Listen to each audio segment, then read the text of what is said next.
Hey guys, and welcome to LED My Place, where we redefine your space. In today's video, we are going to talk about single-ended versus double-ended LED tubes and its installation. In all single-ended tubes, the live and neutral pins are both on one end of the tube light and are imprinted on the live side of the LED. While installing a single-ended LED, first make sure the power supply is off to avoid the risk of being shocked. Then, start by removing the existing tube lights and disconnect the wires connected to the ballast.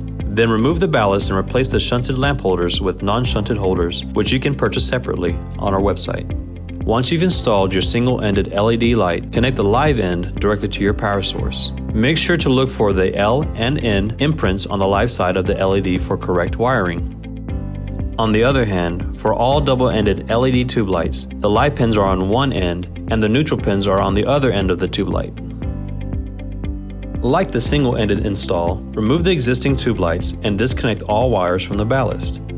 Once you remove the ballast, you can keep the same shunted holders which are compatible with the double-ended LED. Place your LED and connect the live end to the live wire of the power source and the neutral to the neutral wire of the source.